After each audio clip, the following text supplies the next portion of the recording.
अस्सलाम वालेकुम, खुश आमदीद। भली करे आया जी आया नू वशत के बखैर रागले। नया दिन के साथ मैं हूँ सैयद फैसल करीम और मैं हूँ महक असलम। नया दिन, नई सुबह और हम देख रहे हैं कि मंडे है तो मंडे मुबारक, क्योंकि हमें पता है कि भाई वर्किंग वीक का पहला जो है ये दिन है और पहले दिन का जो अज़्म होता है ना काम करने का, वो बाकी दिनों का नहीं होता। और हमारी दुआ है कि वो लोग जो कि इस वक्त सैलाब जैसी सूरत हाल से दो चार हैं, चैलेंजेस का सामना है, उन्हें मदद के मुंतज़िर हैं, उनकी तमाम तर मुश्किलात अल्लाह ताला हल कर दे, क्योंकि सैलाब गुजर गया है किसी हद तक। कुछ जगह ऐसे ही हैं जहाँ पर अभी भी पानी मौजूद है, ज़ेरियाब हैं। सिंध के स्पेशली अंदरून इलाके ऐसे हैं जहाँ पर अभी भी पानी मौजूद है, कोई मदद नहीं पहुँची। और जहाँ जहाँ पानी ख़त्म हो गया है वहाँ ऐसी दास्तानें छोड़ के गया है कि जब हम देखते और सुनते हैं तो हमारे दिल खून के आंसू होते हैं। सैलाब मुतासरीन कम उम्र बच्चियों के रिश्ते उम्र रसीदा अफराद से होने लगे, ये एक वजह बन रही है। ये क्या है, क्यों हो रहा है ऐसा, इस पर आज हम प्रोग्राम में बात करेंगे। तहरीक इंसाफ के बाद रहनुमाओं के इस्टेब्लिशमेंट से राब्तों का इंकशाफ, समा बाहर ले आया अंदर की बात। प्रोग्राम में बात करेंगे इस सियासी सूरत हाल पर भी। इसके अलावा पाकिस्तान और इंग्लैंड के दरमियान T20 सीरीज में सिर्फ एक दिन बाकी है। नेशनल स्टेडियम कराची में कैसी तैयारियां की जा रही हैं, प्रोग्राम में हम आपको बताएंगे। रोशनियों का शहर गंदगी के लिए मशहूर होने लगा, न्यू कराची का क्या हाल है, प्रोग्राम में आपको दिखाएंगे।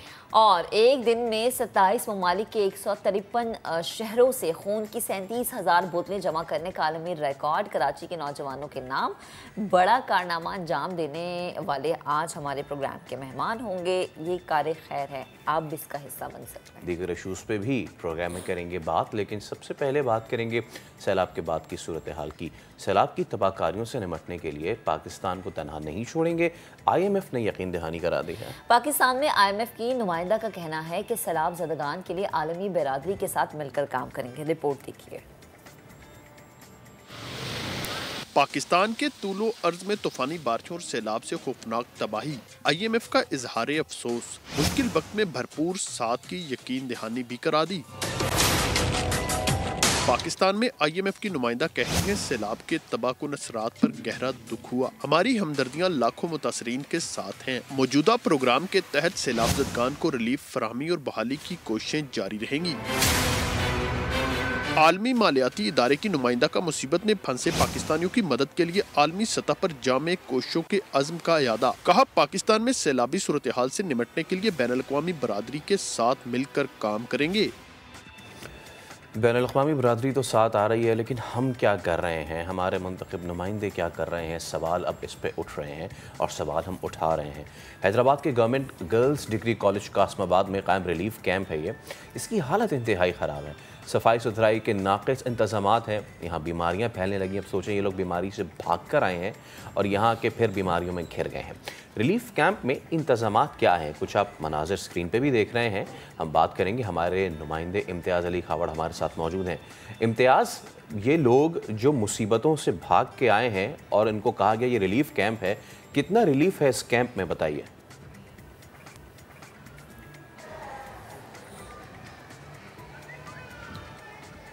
फैसल करीम, सबसे पहले तो मैं ये कहूँगा कि दर्द के ऊपर जो है मरहम लगाने के बजाय यहाँ पर ज़ख़म जो है उन पर मरहम लगाने के बजाय यहाँ पर मज़ीद उनको ज़ख़म दिए जा रहे हैं। सैलाब ज़दगान जो है अपने घर बार उनके तबाह हो चुके हैं,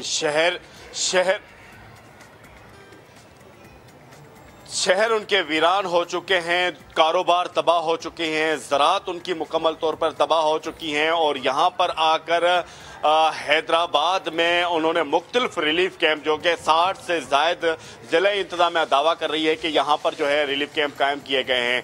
तो उन रिलीफ कैंप में ये सैलाब ज़दगान यहाँ पर मौजूद है। मैं अपने कैमरा मैन को कहूँगा कि उनकी हालत थोड़ी सी दिखाएं। हम 12 जो है ना वो कह चुके हैं, मिनिस्टर, वुज़रा, वज़ीर आला समेत तमाम आके दावा करते हैं कि हमने तमाम मुतासरीन के लिए बहुत बड़े इक़दामात किए हैं। इक़दामात ये हैं कि ये कैमरामैन को कहूँगा, ये देखें ये बच्चा किस तरीके से जो है वो पानी भर रहा है पीने का। ये पानी भी भरा जा रहा है, देखो हाथ से पानी भरकर, गंदा पानी जो रोड पर पड़ा हुआ है और वही पानी पिएंगे। तो ये पानी पीने के बायस और इस गंदगी के बायस कई बीमारियों ने जन्म लिया है। इस कैंप में गुज़िश्ता रोज जो है 9 साला अपने वालिदैन की आरा वो अपने वालिदैन की आंखों से दूर हो चुका है। यहाँ के रिलीफ कैंप में मौजूद जो लोग हैं उनका ये कहना है कि डॉक्टरों की गफलत और यहाँ पर अद्वियात और तिब्बी सहूलियात ना होने के बायस जो है हमारे बच्चे जो है वो मर रहे हैं। यहाँ मुतासरीन का ये भी कहना है कि एक तो हमें हाथ से डुबोया गया है, दूसरा जो है यहाँ पर हमारे बच्चों को मारा जा रहा है। तो ये सूरत हाल है। हैदराबाद में सिवाय सिटी जो टेंट सिटी कायम किया गया टंडो मोहम्मद खान रोड पर जी, वहां पर अच्छे इंतजाम हमने दिखाए भी हैं, आवाम तक भी दिखाए हैं और वो अच्छे इंतजाम है, मगर बेशतर जो रिलीफ कैंप है उनकी हालत इंतहाई बुरी तो क्या बदतर है। हमारे साथ एक रिलीफ कैंप में मौजूद एक मुतासिर भी मौजूद है, हम उनसे भी बात करने की कोशिश करेंगे। क्या इंतजाम देख रहे हैं आप यहाँ पर? इधर सही नहीं है, गंदगी बहुत है, सही अच्छे तरीके से सलूक नहीं हो रहा। जो इधर कल हमारी गांव की लड़की थी उसको डायरा हो गया था, उसको तारका हॉस्पिटल लेकर गए लेकिन उसको कोई रिलीफ नहीं दिया। उसको एक पाठे पे दवाई लिखकर दी थी, ये लेकर आओ बाहर। अच्छा, यहाँ पर जो आते हैं तिब्बी सहूलियत तिब्बी कैंप लगाते हैं, क्या वो घंटे 1.5 घंटे के बाद वापस चले जाते हैं? नहीं, वो लाला जाफर खान की मेहरबानी है जो उसकी टीम इधर है, उसकी अच्छे तरीके से उसका सलूक है, उसकी टीम होती है, 6-7 घंटे उधर रहते हैं और बच्चों को देखते हैं, दूसरों को देखते हैं। अच्छा, खाना कैसे दिया जा रहा है आपको? खाना सर मैं यह आपको बताऊं तो खाना इतना बदबू खाने में होती है। एसी साहब था इधर, मुख्तियार कार साहब था, उनको हम खाना दिखाया था तो ये खाना देखो ये कैसा खाना है। उस खाने में बदबू थी, दाल जो कितनी करोड़ों रुपए इन्हीं सैलाब जदगान के लिए जारी किए गए हैं, मगर इन सैलाब जदगान को जो है बदबूदार खाना खिलाया जा रहा है और मतलब कोई सहूलत ही नहीं है ना इम्तियाज। आप जिस तरह से हमें रिपोर्ट कर रहे हैं वो यकीनन आप तो वहाँ पे मौजूद, आप ज़्यादा इस चीज़ को फील कर सकते हैं। अल्लाह ताला इनके हक में बेहतर करे। आप प्लीज़ साथ रहिएगा। कोयटा का अगर हम रुक करते हैं तो इलाका है मलिक टाउन, जहाँ पर सैलाब के बाद मकानात मुकम्मल तौर पर तबाह हो गए हैं, मुतासरीन नकल मकानी कर गए हैं। और कहाँ पर गए हैं मुतासरीन जहाँ से नकल मकानी के, उस एरिया की क्या सूरत हाल है? मोहम्मद आतिफ हमें ज्वाइन कर चुके हैं, उनसे हम जानते हैं। आतिफ, ये कुछ फुटेज हम देख रहे हैं, मनाज़िर देख रहे हैं, ये तो ऐसे लग रहा है खंडर है, बिल्कुल मलबा है यहाँ पर। आपके पास क्या इत्तलात है? कोई पहुंचा यहाँ पर, किसी ने नजरसानी की, या फिर वही बात है कि आएंगे लेकिन हुआ अभी तक कुछ नहीं है? जी बिल्कुल, इस टाइम मैं कोयटा का नवाही इलाका है मलिक टाउन, ये उड़क से नीचे की तरफ का ये इलाका है। ये हाउसिंग सोसाइटी थी जो सैलाब के बायस जो है मुकम्मल तौर पर तबाह हो गई है। इस स्कीम के साथ ही इस साइड पर तकरीबन एक 60 फुट का नाला गुजर रहा था। जिस रोज़ सैलाब आया था तो वो नाला ओवरफ्लो हुआ और पानी जो है वो प्रोटेक्शन वॉल को तोड़ता हुआ इस तरफ आया है। और ये सारी स्कीम जो सोसाइटी है, तमाम सोसाइटी को जो बहा के ले गया है। कोई मकान यहाँ पे जो है नहीं बचा है, अक्सर वॉश हो चुके हैं और कुछ जो बच गए हैं उनके सिर्फ मलबे खड़े हुए हैं। सूरत हाल इस वक्त ये है, जो मुतासरीन हैं कुछ रोज़ तक तो वो यहाँ पे मौजूद रहे, उनको इमदाद दी गई, लेकिन अब सूरत हाल ये है कि इनकी दाद रसी नहीं हो चुकी है, जिसकी वजह से वो मायूस होकर यहाँ से नकल मकानी कर गए हैं, अपने रिश्तेदारों की तरफ चले गए हैं, कुछ जो है दूसरे शहरों का रुख कर गए हैं। बहुत सारे मुतासरीन ऐसे हैं जिनके मकानात मलबे यहाँ पर पड़े हुए थे, वो अपने घर के मलबे सस्ते दामों जो है वो फ़रोख्त करने पर मजबूर है ताकि कुछ पैसे हाथ आएँ। और वो जो है उनका कहना है कि वो यहाँ से नकल मकानी कर जाएँ, दूसरे शहरों का रुख कर जाए ताकि कोई ठिकाना बना सके। इस वक्त सूरत हाल ये है, आज तकरीबन 1 महीने से ज़ायद का टाइम जो होने वाला है, के करीब का टाइम जो है वो होने वाला है, लेकिन अब तक जो है यहाँ पे कोई सूरत हाल ऐसी नज़र नहीं आ रही है कि किसी को इमदाद बाहम पहुँचाई हो। लोग बहुत परेशान हैं। ना सिर्फ ये मलिक टाउन बल्कि इससे नीचे के जो इलाके हैं, मीर हमजा टाउन और जो दीगर इलाके हैं, वहाँ पर भी ये सैलाब का पानी जो है दाखिल हुआ था और मुतादिद मकानात को जो है बहा कर ले गया। वहाँ पे भी यही तकरीबन सूरत हाल है। कुछ मुतासरीन जो यहाँ पे थे उनसे हमने बात की तो उनका ये कहना था कि 2 रोज़ कबल जो है सर्वे टीमें आई थी, सिर्फ इंदराज करके चली गई हैं। और इंदराज भी ऐसे किया कि एक घर छोड़ा दूसरे घर का किया, उसका तीसरा घर छोड़ा चौथे घर का इंदराज किया, तो इस तरह इंदराज करके चली गई हैं। तो इसमें इनका कहना ये है कि इसमें किसको इमदाद मिलेगी, सवाल उनका ये है। और दूसरी जानिब अब तक बहुत सारे कोयटा के ऐसे इलाके हैं जहाँ पे अभी तक भी जो है वो सर्वे मुकम्मल नहीं हो सका है। जब सर्वे मुकम्मल नहीं हुआ है तो बहाली के काम कहाँ से शुरू होंगे?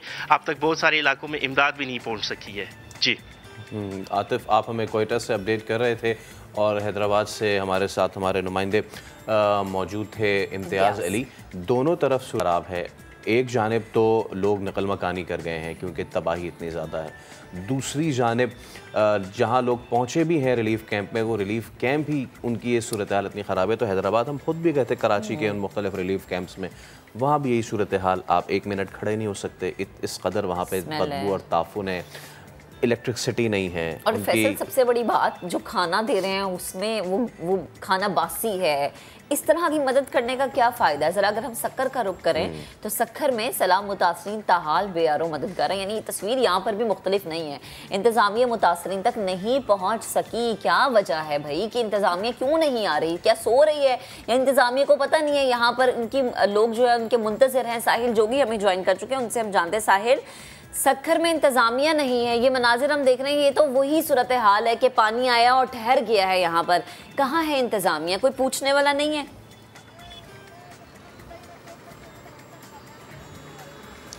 जी महक, ऐसा ही है कि सक्खर में जो है अभी तक 70% जो मुतासरीन हैं बारिश के वो बेयारो मददगार है। सक्खर शहर के कौमी शहरा के सड़कों के किनारे पर या सालेपट के सहराई इलाकों में या दे इलाकों में जो है लोग बेयारो मददगार बैठे हैं। अब जो शदीद धूप है और खुले आसमान तले बैठे हैं, ये जहाँ पर हम जो मौजूद है ये शिकारपुर रोड है। यहाँ पर इन्होंने जो है बारिश मुतासरीन ने आर्जी तौर पर घर बनाए हुए हैं और शदीद गर्मी के बायस जो है बच्चे बीमार पड़ रहे हैं और उसके साथ साथ गंदा पानी पीने पर ये मजबूर है। यहाँ तक कि इनको खाना सही नहीं मिल रहा है। तो अब जिस तरह से सैलाब की तबाहकारियाँ थी, लेकिन अब जो है बीमारी, भूख के हर तरफ जो है अलमनाक मनाजर हमें देखने में आ रहे हैं। सालेपट के सराई इलाके जनूजी में जो सरकारी कैंप है वहाँ पे डॉक्टर्स गायब है। कल जो है DIG सक्खर और SSP सक्खर ने दौरा किया तो देखा कि डॉक्टर गायब थे, तो उन्होंने अपनी ज़ाती गाड़ियों में जो है बच्चे जो तड़प रहे थे बीमारियों में उनको जो है सक्खर सिविल अस्पताल पहुँचाया है। तो इस तरह अब जो है बीमारियों और हर तरफ जो है भूख और बदहाली के अलमनाक मनाजर हमें देखने में आ रहे हैं। सक्खर सिविल अस्पताल जो 650 बेडेड पे मुश्तमिल थी, लेकिन वहाँ पे 1800 से ज़ायद मरीज आ गए हैं। तो अब सक्खर सिविल अस्पताल और तमाम जो निजी और सरकारी अस्पताल हैं वो मरीजों से भर गए हैं। मलेरिया, गैस्ट्रो और डायरिया की जो मुख्तलिफ अमराज है वो फूट पड़े हैं। तो जो मलेरिया की पेनाडोल की जो टेबलेट थी वो नापीद हो गई है। बिल्कुल साहिल, ये तो सिर्फ सक्खर की कहानी नहीं है कि दवाइयाँ गायब है, ये तो बड़े शहरों का भी यही हाल है। लेकिन जब आप अस्पताल की बात करें तो एटलीस्ट इंतजामिया को पहले से कुछ ना कुछ अरेंज करना चाहिए था, क्योंकि सलाम मुतासिर बीमारियों की वजह से जान की बाजी हारना शुरू हो गया। बेहद शुक्रिया, आप हमारे साथ मौजूद थे। करते हैं, स्वात का एक इलाका ऐसा भी है जहाँ पर हमने देखा कि 2 खानदानों पर मुश्तमिल 2 बस्तियाँ सैलाब की नजर हो गई। एक खानदान का सरबरा कराची में खबर सुनकर दिल का दौरा पड़ने से चल बसा। 3 हफ्ते से ज़ायद गुजरने के बावजूद भी इन बस्तियों के बासी सरकार की इमदाद के मुंतज़िर हैं। तफसीलात जानते हैं सैयद शहाबुद्दीन से। जी शहाब, जिस वक्त में सैलाब को आए हुए 3 हफ्ते गुजर गए लेकिन मुतासिरीन की मुश्किलात कम न हो सकी। इस वक्त मैं मदियन के नवाही इलाके डिपो में मौजूद हूँ और अगर कैमरामैन फरजंद अली आपको दिखा सके तो मेरे अक़ब में ये जो आबादी और ये जो टेंट आपको नज़र आ रही हैं, यहाँ पे एक कॉलोनी सी आबाद थी डिपो के नाम से और एक ही ख़ानदान के लोग यहाँ आबाद थे। यहाँ पे एक कब्रिस्तान था, वो भी जो है दरिया में बह चुका है। यहाँ पे ट्राउट फिश फार्म था, वो भी बह चुका है और यहाँ पर जो मकानात थे वो भी बह चुके हैं। एक ही ख़ानदान के लोग थे, इस गाँव में आबाद थे। हमारे साथ इस ख़ानदान का एक शख्स मौजूद है, इससे बात करते हैं। बताएगा कि कितने मकानात आपके बह चुके हैं और कितनी मुश्किल सी ज़िंदगी गुजर रही है। आप लोगों को बहुत बहुत शुक्रिया, हमारे पास तुम लोग आ गया। अभी तक हुकूमत ने हमारे लिए कुछ नहीं किया। वो मकानात तकरीबन 12-13 मकानात से हमारा सब कुछ बह गया। अभी ये ख़ैमा टेंट नज़र आ रहे हैं, इसमें हमारी ज़िंदगी गुजरना बहुत बड़ी मुश्किल हो गई है। अभी तो मौसम भी थोड़ा अच्छा है, अभी 10-15-12 दिन के बाद फिर मौसम बड़ा मुश्किल हो जाएगा, सर्दी हो जाएगी, बारिश शुरू हो जाएगा, बर्फबारी का 1.5 माह रह गया है। लेकिन हुकूमत ने हमारी तरफ अभी तक कुछ वो नहीं किया।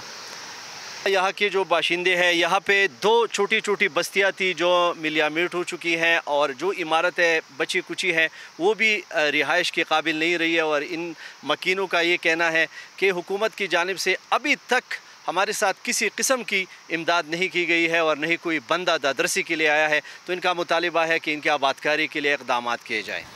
ठीक है, आपका बेहद शुक्रिया। अब ज़रा आगे बढ़ते हैं। आपको बताएं कि एक दिन 6 बर्र-ए-आज़म 27 ममालिक के 153 शहरों से खून के अतिया जमा करने का आलमी रिकॉर्ड। कराची के नौजवानों ने बैनुल-अक़वामी सतह पर पाकिस्तान का नाम रोशन कर दिया।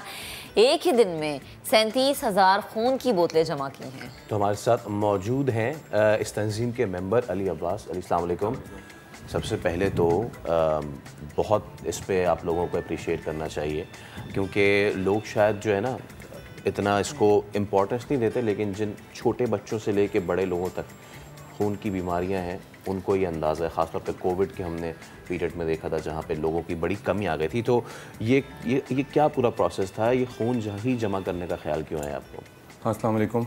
सबसे पहले तो आप लोगों का भी शुक्रिया और तमाम उन लोगों का शुक्रिया जो इस कार्य खैर में हम लोगों का साथ दिया, क्योंकि उन डोनर्स के बगैर जो 27 अगस्त को निकले और ये आलमी रिकॉर्ड कायम कर पाए हम लोग, उन सब लोगों का बहुत बहुत शुक्रिया, उन तमाम ऑर्गेनाइजेशन का शुक्रिया। अच्छा, ये जो इम्पोर्टेंस की आप बात करें ना, इस पूरी कैंपेन के पीछे सबसे पहला जो ऑब्जेक्टिव था वो इस ब्लड की इम्पोर्टेंस को उजागर करना था और वर्ल्ड रिकॉर्ड ऑब्वियसली कायम करना था। और जो सबसे पहले इस वर्ल्ड रिकॉर्ड के अनाउंसमेंट से पहले जो हम बात कर रहे थे कि जो हमने 27 ममालिक में 6 बर्र-ए-आज़म में इतनी बड़ी ब्लड अवेयरनेस कैंपेन जो चलाई, और स्पेसिफिकली पाकिस्तान के अंदर, जब हम पाकिस्तान में जाते हैं तो कोविड का टाइम और एक थैलेसीमिया पेशेंट्स, इन दो लोगों के लिए इस टाइम में इतनी मुश्किल हुई थी कि हमने ऐसे लोगों से मिले कि जब आप ऑन ग्राउंड जाते हो तो आपको बहुत सारी ऐसी दर्दनाक स्टोरीज़ मिलती हैं। हमें बच्चे ऐसे मिले कि 3 बच्चे थे, 2 बच्चे अब उसके ब्लड ग्रुप्स टाइमली ना मिलने की वजह से जो है वो उस ज़माने के अंदर चले गए। तो ये सारी चीज़ें थी, और मेनली जो आपका हमारा जो सारा ब्लड था वो थैलेसीमिया पेशेंट्स के लिए जो है बहुत ज़्यादा इस टाइम में, और जब कि सैलाब के टाइम के अंदर जिस टाइम पे ये हुआ, ये दोनों चीज़ें बिल्कुल पैरेलल चल रही थी। इवन कुछ थैलेसीमिया सेंटर्स ने स्पेशली हमें ये कलेक्शन के बाद अलग से कॉल करके हम लोग को ये बताया कि हम लोग इस वक्त काफ़ी स्ट्रेस के अंदर थे कि हम लोग रिक्वायर्ड ब्लड ग्रुप्स नहीं ले पा रहे थे। लेकिन जिस टाइम में ये आपने ही काम किया, तो एक तरफ जहाँ पे फ्लड के हवाले से रिलीफ का काम चल रहा है, ये पेशेंट्स के लिए उस वक्त ये ब्लड की अवेलेबिलिटी होना भी ज़रूरी है। ठीक है, हम शहरों में तो बात करते हैं, शहरों में इतना मसला नहीं होता, लेकिन आप जैसे ज़रा से आउटस्कर्ट में जाते हैं तो इस ब्लड की अवेलेबिलिटी इतनी मुश्किल है। और ये सिर्फ और सिर्फ एक चीज़ है जिसकी वजह लैक ऑफ अवेयरनेस है। क्योंकि हम जितने लोग यहाँ पे इस वक्त मौजूद हैं उन सब वो एक पोटेंशियल ब्लड डोनर हैं, अनलेस हेल्थ कंडीशन में 5-10% लोग, लेकिन उसके बावजूद भी अफसोसनाक बात है कि लोग जो है वो ब्लड की किल्लत की वजह से जो है वो सफ़र करें। बिल्कुल। अच्छा, मुझे ये बताएं कि ये सारा काम आपने मैनेज कैसे किया? खून की बोतलों का रिकॉर्ड इकट्ठा करना, फिर उसको सेव करना, ये बड़ा मुश्किल काम है। बिल्कुल। अच्छा, ये स्टार्ट हुआ था कलेक्शन से बहुत पहले सबसे पहले तो जितने भी ब्लड कलेक्शन ऑर्गेनाइजेशंस हैं जो बैक एंड पे हमारे पास जो ब्लड कलेक्ट कर रही हैं, जो कि गवर्नमेंट से ऑथराइज्ड हैं, उनसे हम लोगों ने सबसे पहले MOUs किए और उनकी कैपेसिटी मैनेजमेंट पे हमने बात करी। कि आप कितनी बॉटल्स जो है हम कलेक्ट कर सकते थे। हम बिल्कुल इस पर रिकॉर्ड बनता नहीं बनता, हम इस पर क्लियर थे कि अगर वो 100 बोतलें कलेक्ट कर सकते हैं तो हम उसको 101 बोतल नहीं देंगे, क्योंकि एक बोतल भी अगर ज़ाया हुई तो वो लैक ऑफ जिस स्टाफ पे हमें काम कर रहे हैं उस वक्त ये हम नहीं कर सकते थे। तो बैक एंड पे सारी ऑर्गेनाइजेशंस ही हमारे पास खड़ी थी, और फिर उन्हीं के पास जो है वो कलेक्शन एंड स्टोरेज और उसमें से प्लाज्मा निकलना, प्लेटलेट्स निकलना, ये सारा काम जो है वो जितनी भी आपकी पाकिस्तान कराची के अंदर ही सिर्फ हमारे साथ 8 से 9 ब्लड बैंक जो हैं वो बैक एंड पे हमारे साथ अलाइन थे। अच्छा, ये मुझे ज़रा बताएं, ये मुख्तलिफ ममालिक, ये कैसे आपने एंगेज किया? मतलब ये एक कॉन्सेप्ट थोड़ा सा। हम who is Hussain global organization है, 2012 के अंदर इसका क़याम हुआ, UK के अंदर ग्लोबली रजिस्टर्ड है, पाकिस्तान के अंदर भी तकरीबन 15 चैप्टर्स जो हैं वो पाकिस्तान के अंदर भी इसके अवेलेबल हैं।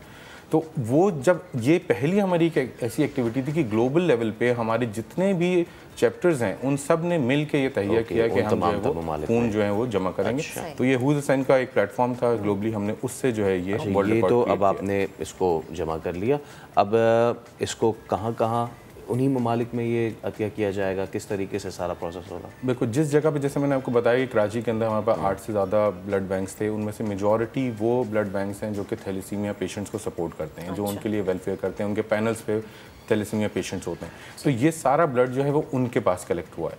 ठीक है, और इसी तरीके से जैसे मैंने बताया कि जिसकी जितनी कैपेसिटी थी हमने उसी हिसाब से जो है वो उसके पास उसको दिया।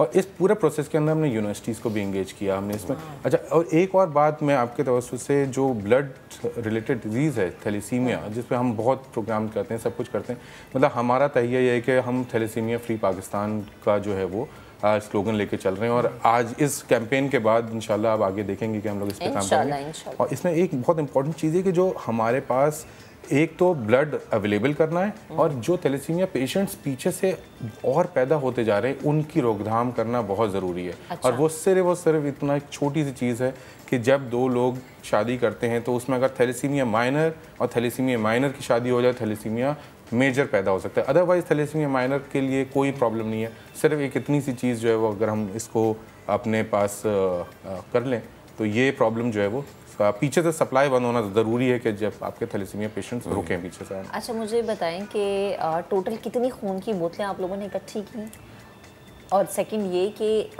एक दिन में कितने लोगों ने आके खून डोनेट किया, या किस तरह से आप लोगों ने देखा कि कितने एक दिन में कितना डेटा इकट्ठा हुआ आप लोगों को?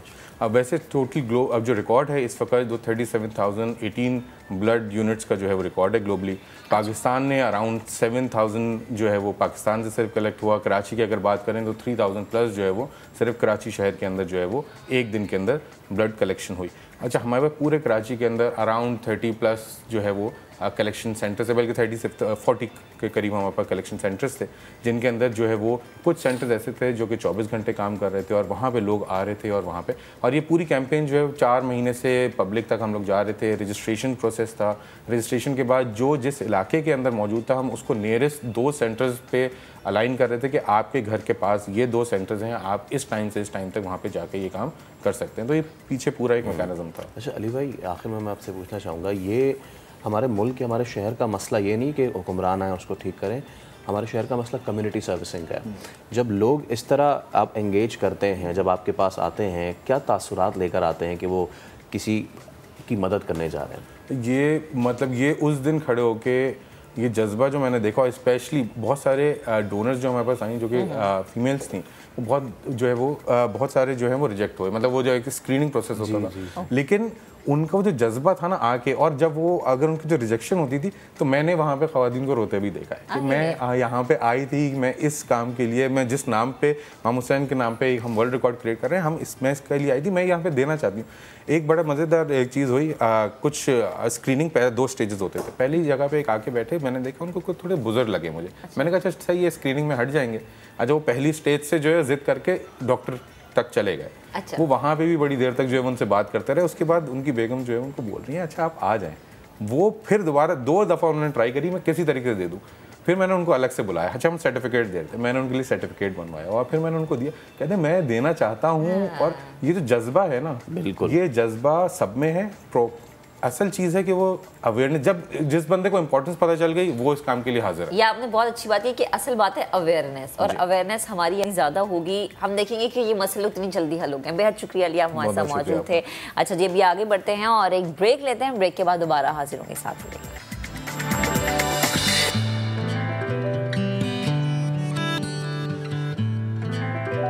Welcome back once again. अब आपको बताएं कि सिंध के सैलाब ज़दा इलाकों में एक और अलमिया जन्म लेने लगा है। घर तबाह हुए, आमदनी का जरिया ख़त्म हुआ तो बेसहारा मुतासरीन अपने बच्चियों की कम उम्री में शादी करने पर मजबूर हो गए।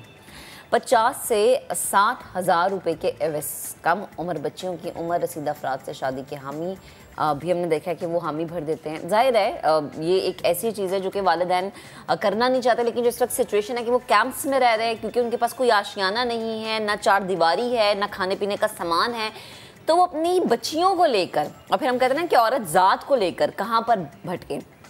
तो ये एक ऐसा अलमिया जन्म लेने लगा है जिससे फैसल हम ये कहेंगे कि हमें अपना मुस्तकबिल ख़तरे में नज़र आ रहा है। वो कहते हैं कि हम इन बच्चियों को लेके कहाँ फिरें, जो रकम मिल जाती है हम उससे अपने कच्चे घर की तामीर जो है वो करेंगे। तो इस सब पे ज़रा हम बात कर लेते हैं। सीनियर जर्नलिस्ट शबीना फराज हमें ज्वाइन कर चुकी हैं। अस्सलाम वालेकुम Shabina, thank you so much for your time. ये एक ऐसी कैटास्ट्रॉफ़ी है कि हम इन पे ये सुन के ख़बर शायद हमें अजीब लगे, लेकिन इनकी तरफ से देखें तो इनके पास क्या ऑप्शन है। और वालेकुम अस्सलाम, बहुत शुक्रिया इस अहम मौजू पे आप प्रोग्राम कर रहे हैं। बिल्कुल सही कह रहे हैं आप। जैसे इस वक्त पाकिस्तान अपने तारीख के बदतरीन कुदरती आफत से दो चार है, और आप जानते ही हैं कि 70% पाकिस्तान जुज़वी या कुल्ली तौर पर मुतासिर है, और ज़ाहिर है इसकी एक वजह क्लाइमेट चेंज है। मैं चूँकि बहुत अरसे से क्लाइमेट चेंज पे काम कर रही हूँ, तो हम हमेशा ये कहते हैं कि इस तरह की जो भी कुदरती आफत आती हैं उसका असर औरत पे ज़्यादा होता है मर्द के मुकाबले में, क्योंकि हमारा समाजी ढांचा ऐसा है, औरत की ज़िम्मेदारियाँ ऐसी हैं कि वो ज़िम्मेदारियाँ भी बढ़ जाती हैं और वो ज़्यादा ख़तरात से दो चार हो जाती है। अब मुझे ये बताइए कि जब कैंपों में लोग बैठे होंगे, सड़कों के किनारे बैठे होंगे, तो वहाँ ख़वातीन का तहफ़्फ़ुज़ कैसे हो सकेगा? तो ये छोटी उम्र की शादियों की सिर्फ पैसों ही की वजह नहीं होती, ये पैसों के एवज़ रिश्ता करना एक ट्रेडिशन है, इसको आप बेचना नहीं कह सकते, ठीक है? ये बहुत से इलाकों में ये ट्रेडिशन है कि वो पैसों के एवज़ रिश्ता करते हैं। तो अब आप उनकी मजबूरियों को अगर देखते हुए कहें तो इसमें बहुत से मसाइल हैं ख़वातीन और बच्चों के लिए। वाशरूम नहीं होता, उन्हें बहुत दूर वीराने में, पानी से कहीं दूर कुछ जगह तलाश करनी पड़ती है, अंधेरे में जाना पड़ता है पर्दे की वजह से, तो उन्हें हरासमेंट के चांसेस बहुत बढ़ जाते हैं। गांव में तो आप रह रहे होते हैं, आपको पता होता है आपके पड़ोसी कौन है, वो आपका इज़्ज़त एहतराम करते हैं। अभी आपको कुछ नहीं पता कैंप में कौन अजनबी लोग बैठे हैं, तो ज़ाहिर है उनकी हर तरह की नज़रों का मुकाबला फिर वो बच्चियाँ, औरतें, लड़कियाँ ही करती हैं। तो वो एक हिफाजत के ख़्याल से, और फिर ये कि अगर एक शख्स है उसके 8-10 बच्चे हैं, जो कि पाकिस्तान में अमूमन होते हैं देही इलाकों में, तो वो ज़ाहिर है समझता है कि मैं नहीं खिला सकता इनको, मैं कहाँ से इनका बोझ उठा पाऊँगा, तो उसको आसान रास्ता नज़र आता है कि उनकी शादी कर दी जाए, हिफाजत के लिए भी और माशी परेशानियों के भी लिए। तो पाकिस्तान कम उम्र बच्चियों की शादी के हवाले से दुनिया भर में 6ठे नंबर पे है। बिल्कुल, पहले ही हम बहुत मसाइल का शिकार हैं। और सिंध में एक बिल भी पास हो चुका है, कानून मौजूद है कि 18 साल से कम उम्र बच्ची की शादी नहीं हो सकती। लेकिन कानून होना और अमल दरामद होना और इन सैलाब ज़दगान तक कानून कब पहुँचता है वो एक अलग बात है। तो ये सैलाब ट्रिगर कर रहा है इस तरह के मसाइल को, और बहुत इलाकों से हमें खबरें आई हैं कि 12-12, 10-10 साल की बच्चियों के रिश्ते तय हो गए और आधे पैसे अब ले लिए गए। उनसे जब हमने बात की तो उन्होंने कहा हम क्या करें, फिर हम जब वापस जाएंगे तो हमारा तो घर ढह चुका है, हम वो घर कैसे तामीर करेंगे? फिर अभी हम कैंपों में रह रहे हैं तो हमें कोई हुकूमत खाना पीना नहीं दे रही है, हमें खुद से भी करना होता है बहुत कुछ, इमदादी तंजीमें भी दे रही हैं, तो वो ख़र्चा हम कहाँ से लाएंगे, हम दवाएं कहाँ से करेंगे? तो ये देखिए, जब आप रियासत और हुकूमत जो है ना अपने अवाम तक रिलीफ पहुँचाने में, मैं नाकामी कहूँगी, नाकाम हो जाती है, तो इस वक्त 6 लाख से ज़्यादा लोग कैंपों में मौजूद हैं, तो किन हालात में सड़कों पे बैठे हुए हैं, हमने खुद अपनी आंखों से देखा कि पूरे ख़ानदान सड़कों पे बैठे हुए हैं। तो इस तरह के मसाइल तो और बढ़ेंगे अगर हमने इसका कोई सद्देबाब नहीं किया तो। सही। अच्छा शबीना, जैसे आप कह भी नहीं है ना कि एक तो कानून का होना, फिर कानून का अमल दरामद होना या ना होना, तीसरा ये जो हमारे सैलाब ज़दगान, सैलाब से मुतासरा बहन भाई हैं, ये 3 एक ऐसी चीज़ें हैं कि जिन पे अगर हम जितनी भी बात कर लें कम है, क्योंकि हमारे मुल्क में कानून है लेकिन उस कानून पे अमल दरामद बहुत ही कम होता है। मुझे ये बताएं कि अगर आज हम इस चीज़ को यहाँ पर बैठ के कह रहे हैं कि ये बच्चियाँ जो कि 11-12 साल की हैं, हरासमेंट के केसेस से बचने के लिए, अपनी इज़्ज़त को महफूज रखने के लिए, उनके वालिदैन ये सोच लेते हैं कि ठीक है उनसे 20 साल बड़ी उम्र के बंदे से उनकी शादी करवा दी जाए, लेकिन फिर इन बच्चियों का मुस्तकबिल कहाँ है? एक 11 साल, मैं मिसाल के तौर पे कह रही हूँ, 11 या 12 साल की बच्ची जिसकी शादी करवाएगी 45 साल शख्स से, उस बच्ची का मुस्तकबिल क्या समझती हैं आप? देखिए, बदकिस्मती की बात है कि मुस्तकबिल का लफ्ज़ पाकिस्तान के इन इलाकों में औरत के साथ जुड़ा हुआ नहीं है, ठीक है। और हमें मुझसे लोग पूछते हैं तो क्या हो गया, कम उम्र की शादी हो गई? तो मैंने कहा कम उम्र की शादी का मतलब है कि एक कमज़ोर माँ और एक बीमार नस्ल। जब माँ छोटी है, कम खुराकी है, उसको दवा दारू नहीं है, उसमें वो बच्चा पैदा कर रही है, बच्चा अगेन बहुत कमज़ोर है, वो उसकी देखभाल कैसे करेगी? और थोड़े कुछ अरसे पहले आपने थरपार करके इलाके से खबरें बहुत सुनी होंगी ना कि नौमौलूद बच्चे मर रहे हैं, तो उसका एक सबब ये भी हुआ कर, ये नहीं था कि कम खुराकी थी, बच्चों को खुराक नहीं मिल रही थी, मसला ये था कि वो बच्चे जो थे वो कमज़ोर माँओं के बच्चे हुआ करते थे। वो माँ खुद इतनी कमज़ोर है और वो उसका 4था, 5वां, 6ठा, 10वां बच्चा है, और वो माँ जो है अपनी माँ की कोई 10वीं बेटी है। तो वो जो कमज़ोर माँओं का एक तसलसल चला रहा था, वो औरत के जिस्म में इतनी जान ही नहीं है कि वो बच्चे की देखभाल कर सके, बच्चा पैदा कर सके। तो ये सारी चीज़ें जो है ना मिल के एक ऐसा गंभीर अलमिया जन्म देती हैं जो वैसे भी हमारे माशरे में मौजूद है, लेकिन ये इस तरह की आफात, सैलाब जिसमें आप घर सब कुछ खो देते हैं ना, अपना घर, मवेशी, हर चीज़, आपके पास कुछ नहीं है। एक इसमें ऐड भी कर लीजिएगा, फिजिकली वो मदर रेडी नहीं है, ठीक है, और आई एम सॉरी लेकिन मेंटली जो साइकोलॉजिकल इम्पैक्ट उसको होने जा रहा है उसके लिए भी, तो वो सिर्फ फिजिकली जो है वो नस्ल हमारी कमज़ोर नहीं पैदा होने जा रही है, वो साइकाट्रिक इश्यूज़ के साथ उसकी साइकोलॉजी भी उतनी ही ज़्यादा डिस्टर्ब होने जा रही है। एग्रीड, बिल्कुल। और इस साइकोलॉजी पे तो खैर हमारे यहाँ बात करने का कोई रिवाज ही नहीं है। मैंने तो इस पर काम भी किया है कि क्लाइमेट चेंज, इस तरह की आफात का बराह रास्त दिमाग पे असर पड़ता है।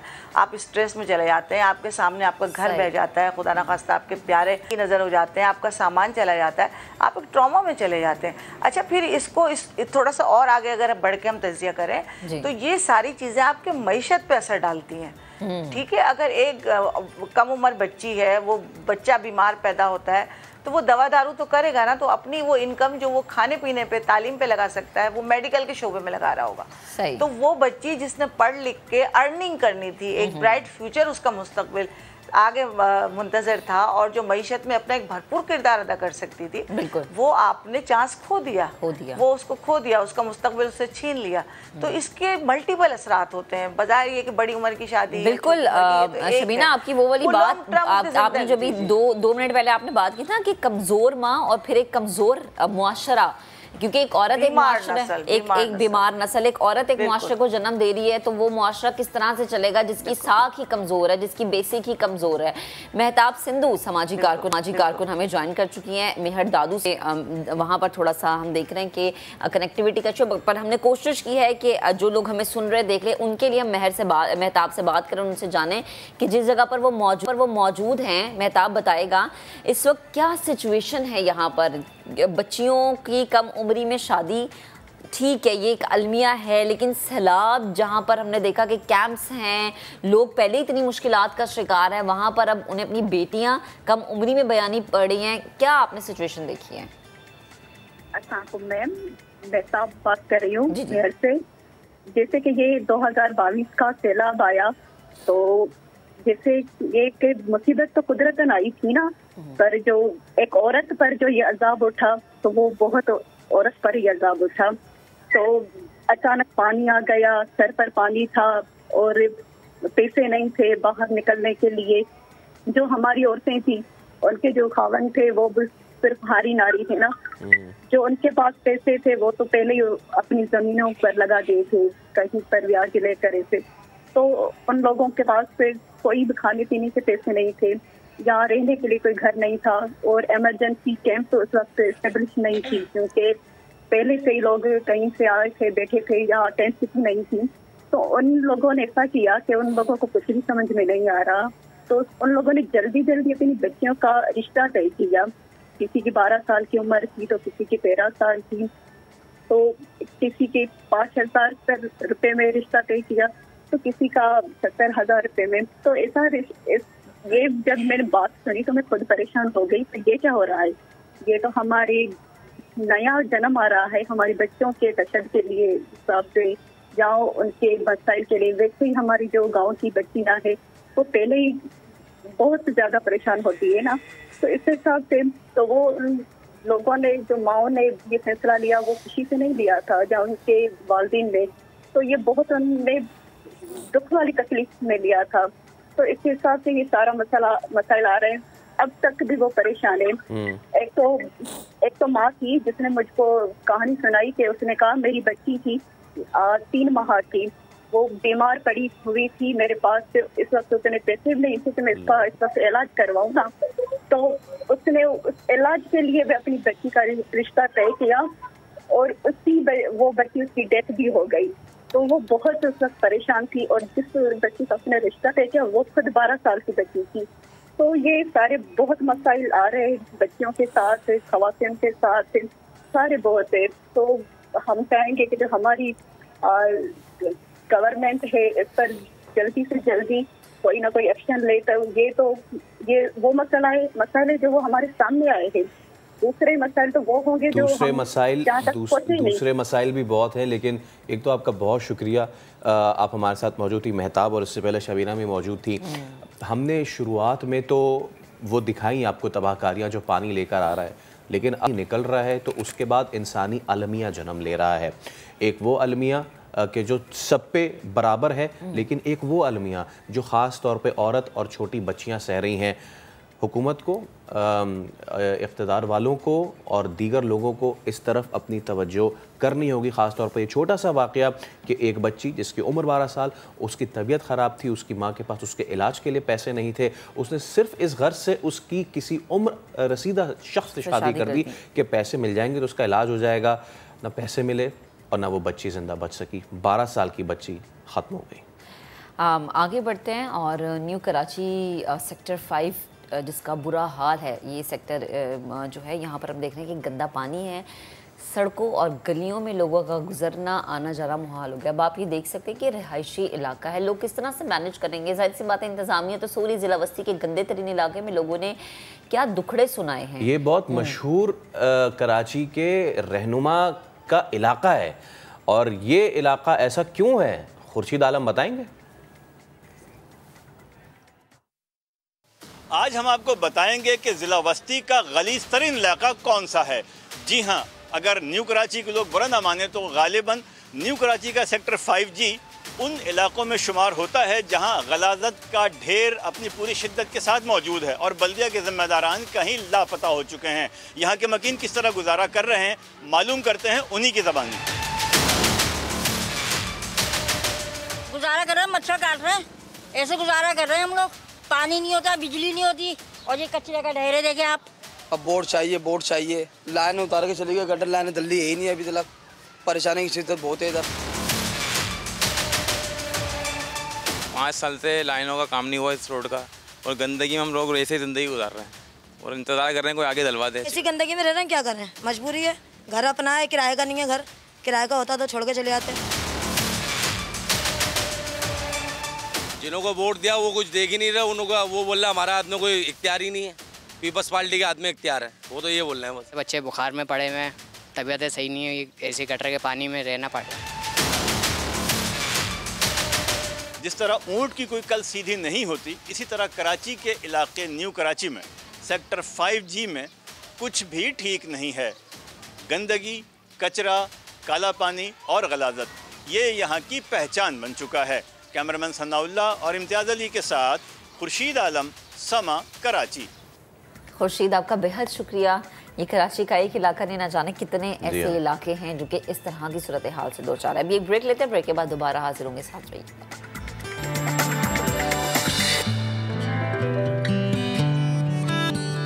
Welcome back. इस्लामाबाद हाईकोर्ट ने member election commission Sindh Nisar Durrani के खिलाफ PTI की दरख्वास्त नाकाबिल समाअत करार देकर खारिज कर दी है। मजीद बात करेंगे इस्लामाबाद से अपने नुमाइंदे सुहेल रशीद से। सुहेल, बताएगा क्या मौक़िफ़ अपनाया गया है और अदालत इस बारे में क्या कहा है। फवाद चौधरी की जानिब से ये दरख्वास्त दायर की गई थी और उनकी जानिब से वकील पेश हुए। उनका मौक़िफ़ ये था कि निसार दुरानी जो है वो हुकूमत सिंध के मुलाज़िम हैं, लिहाजा वो इलेक्शन कमीशन के मेंबर नहीं हो सकते। ताहम अदालत ने इस दरख्वास्त को नाकाबिल समाअत करार दिया। चीफ जस्टिस ने ये रिमार्क किए कि इलेक्शन कमीशन के मेंबर को हटाने का तरीकाकार जो है वो आइन में दर्ज है और उसका मुतल्लिका फोरम सुप्रीम जुडिशल काउंसिल ही है। ये अदालत आइन की बालादस्ती का एहतराम करेगी, इसके अलावा कुछ नहीं। जब ये तैनाती हुई थी 2020 में तो उस वक्त फवाद चौधरी की जो अपनी पार्टी की PTI वो भी इस तैनाती में शामिल थी। अब उनको हटाने का जो तरीका है वो आइन फराम कर रहा है कि उसमें एक फोरम मौजूद है जुडिशरी काउंसिल, लिहाजा ये अदालत इस दरख्वास्त को नहीं सुनेगी, लिहाजा इस दरख्वास्त को नाकाबिल समाअत करार देकर खारिज कर दिया गया है। ठीक है सुहेल, आपका बेहद शुक्रिया। अब आपको बताएं, अक़वाम मुत्तहिदा की जनरल असम्बली के 77वें इजलास का आगाज़ आज से होगा। वज़ीर आज़म शहबाज शरीफ 23 सितंबर को अक़वाम मुत्तहिदा की जनरल असम्बली से खिताब करेंगे। इजलास में माहौलियाती तब्दीली से निमटने के इक़दाम पर गौर होगा। शहबाज शरीफ की मुख्तलिफ सरबराहान मुमलिकत से मुलाकात शेड्यूल्ड है। वज़ीर आज़म आलमी तहफ़्फ़ुज़ खुराक के सरबराह इजलास में भी शरीक होंगे। वज़ीर ख़ारिजा बिलावल भुट्टो आला सतह की मुलाकातें भी करेंगे। और अब बात करते हैं लंदन में होने वाली बड़ी बैठक की। वज़ीर-ए-आज़म शहबाज शरीफ ने नून लीग के क़ायद मियां नवाज शरीफ से अहम मुलाकात की। लीगी क़यादत ने आम इंतख़ाबात मुक़र्ररा वक्त पर कराने का उसूली फ़ैसला कर लिया है। नवंबर में होने वाली अहम तैनाती से मुताल्लिक तफसीली मुशावरत भी की गई। पंजाब हुकूमत की मुमकिना तब्दीली का मामला भी ज़ेर गौर आया। वज़ीर इत्तलात मरियम औरंगज़ेब ने दो टोक कह दिया, हुकूमत किसी की धौंस धमकी में आकर इंतख़ाबात नहीं करवाएगी। लंदन में हुई अहम सियासी बैठक। वज़ीर-ए-आज़म शहबाज शरीफ और मुस्लिम लीग नून के कायद मियां नवाज शरीफ के दरमियान 3.5 घंटे तवील मुलाकात हुई। मुलाकात में फैसला किया गया कि इलेक्शन अपने मुकर्ररा वक्त पर ही होंगे। जो आईनी वक्त तयन है इंतखाबात का, उसके मुताबिक होंगे। किसी की मंशा, किसी की धमकी, किसी की धौंस से इंतखाबात जो होते हैं वो पहले या बाद में नहीं हो सकते। मुलाकात में वफाकी वजीर दिफा ख्वाजा आसिफ और इसहाक डार भी मौजूद थे। नवंबर में होने वाली अहम तैनाती पर भी तफसीली मुशावरत की गई। मीडिया ने वजीर दिफा से सवालात किए तो वो जवाब टाल गए। आपकी मुलाकात हुई मियां नवाज शरीफ साहब से, आर्मी चीफ के हवाले से कोई मशवरा मुकम्मल हुई है सर? मियां साहब मेरे लीडर ने, मैं उंज उन्होंने मिलन आया। जरूरी है कि बाकी गल्लां भी नाल होण जणियां। मुलाकात में पंजाब हुकूमत की मुमकिना तब्दीली के बाद की सूरत हाल पर भी गौर किया गया। सैलाब से तबाही, मईशत और दीगर अहम उमूर भी ज़ेर बहस लाए गए। तो दूसरी जानिब ये हो रहा है, PTI रहनुमाओं का क़यादत को एतमाद में लिए बगैर इस्टेब्लिशमेंट से राब्तों का इंकशाफ हुआ है। कोर कमेटी बैठक में इमरान खान ने झाड़ पिला दी, खबरदार कर दिया कि उन्हें बाईपास ना किया जाए। इस्लामाबाद से टिका खान सानी की रिपोर्ट। तहरीक इंसाफ की एक रोज पहले होने वाली कोर कमेटी बैठक की बड़ी अंदरूनी कहानी सामने आ गई। ज़राए के मुताबिक इजलास में क़यादत को एतमाद में लिए बगैर PTI रहनुमाओं के एस्टेब्लिशमेंट से राब्तों की गूंज। चेयरमैन इमरान खान का सख्त इजहार बरहमी, कहा मुझे बाईपास करके किसी से राब्ता न किया जाए। समा को बावसूख ज़राए से मौसूल इतलात के मुताबिक चेयरमैन PTI ने यह भी कहा कि उनके इल्म में है कौन रहनुमा एस्टेब्लिशमेंट से राब्ते करते रहे या राब्ते में हैं। एस्टेब्लिशमेंट के साथ बराह रास्त राब्ते न करने की हिदायत, साथ ही मशरूत इजाजत भी दे दी। कहा जिस पार्टी रहनुमा ने एस्टेब्लिशमेंट से राब्ता करना है उन्हें एतमाद में लेकर करे। सोशल मीडिया पर भी पार्टी लाइन में रहकर मामलात को उठाने का हुक्म दे दिया। बोले ट्वीट पार्टी पॉलिसी के मुताबिक ही होने चाहिए। श्री मजारी को सोशल मीडिया के हवाले से अहम जिम्मेदारियाँ भी सौंप दी गयी। पार्टी चेयरमैन की कोर कमेटी के मेंबर्स को लॉन्ग मार्च और एहतजाज के हवाले से अपना इक़्तिदार अदा करने की हिदायत। इमरान खान ने खबरदार भी किया कि पार्टी तंजीमों से ज्यादा अवाम मुतहरक हैं, ऐसा न हो तंजीमें पीछे रह जाएं, अवाम आगे निकल जाए। तो इस तमाम तर सियासी सूरत हाल पर बात करने के लिए सीनियर एनालिस्ट जैगम खान हमें ज्वाइन कर चुके हैं। उन्हें शामिल गुफ्तगू करते हैं। जैगम साहब, बेहद शुक्रिया वक्त देने के लिए। Good morning. सबसे पहले तो जो लंदन में अहम मुलाकात हुई है, बड़ों की बड़ी बैठक जो सजी है, मैं उस पर आपसे कमेंट लेना चाहूँगी। इंतहाई अहम वक्त है जिसमें ये बैठक सजी है और फिर ये जो हम देख रहे हैं कि PTI वो ये कहती है जी कि इस्टेब्लिशमेंट के हवाले से अहम फैसला जो है वो बड़े मियाँ साहब की मुशावरत से होने जा रहा है, जो कि नून लीग को जेब नहीं देता है। आप इस पे क्या तज्जिया रखते हैं? देखिए, जो फैसला है वो वज़ीर-ए-आज़म साहब ने करना है, जिनका आईनी इख्तियार है, और वज़ीर-ए-आज़म साहब ही करेंगे। अब वज़ीर-ए-आज़म साहब पार्टी के अंदर किससे मुशावरत करते हैं, ये वज़ीर-ए-आज़म का इस्तेकाक है कि 2 लेवल पर देखें। वज़ीर-ए-आज़म जो है वो एग्जेक्टिव का हेड भी होता है, पार्लियामेंट्री पार्टी का हेड भी होता है, और जाहिर है वो पार्टी में भी प्लेस्ड है, वो अपने पार्टी के भी प्रेसिडेंट हैं। तो एज पार्टी प्रेसिडेंट वो अपनी पार्टी के लोगों में किससे कंसल्ट करते हैं किसी भी ओहदे के लिए, ये कोई बहुत बड़ी बात नहीं है। लेकिन फैसला तो नवाज शरीफ ने नहीं करना, वो प्राइम मिनिस्टर नहीं है, इसलिए ये नहीं कहा जा सकता कि फैसला नवाज शरीफ करेंगे या आसिफ जरदारी करेंगे। फैसला वही करता है जिसका आईनी इख्तियार होता है। इमरान खान किसी को ओहदा देते हुए किस किस के साथ मुशावरत करते थे ये हमें मालूम नहीं, लेकिन हमें पता है कि इमरान खान फैसला करते थे, रिस्पांसिबिलिटी उन पर होती थी। इस वक्त वज़ीर आज़म जो भी फैसला करेंगे तो जिम्मेदार वज़ीर आज़म खुद होंगे। और जैगम साहब, इस वक्त सिचुएशन हम ये भी देख रहे हैं कि ऑल्दो इंटरनल पॉलिटिक्स का भी प्रेशर है, लेकिन जो एक्सटर्नल अफेयर्स हैं, आप देख रहे हैं कि उज़्बेकिस्तान होकर आया अभी वज़ीर आज़म शहबाज शरीफ, उसके बाद अभी UNGA का ये इजलास है, तो इंटरनेशनली भी बड़ी भारी जिम्मेदारियां पाकिस्तान पे आयद हैं। ख़ास तौर के उस वक्त के जब हमारे मुल्क में सैलाब आया हुआ है।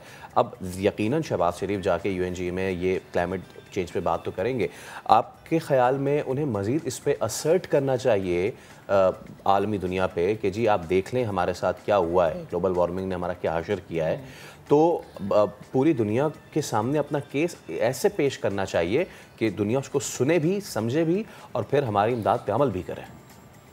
आप दुरुस्त कह रहे हैं।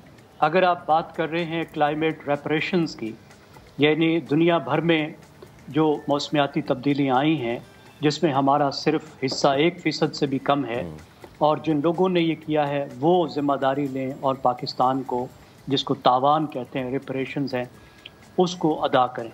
देखिए ये दूर अज़कार बात है, अभी होने वाला नहीं है, लेकिन पाकिस्तान की प्रिंसिपल पोजीशन इस पर यही होनी चाहिए और पाकिस्तान को आवाज़ उठानी चाहिए। लेकिन अहम बात जो है वो ये है कि पाकिस्तान को क्लाइमेट चेंज के ख़िलाफ़ जो एक लॉबी है, जो एनवायरनमेंट की लॉबी है, उसके फिर साथ खड़ा होना पड़ेगा।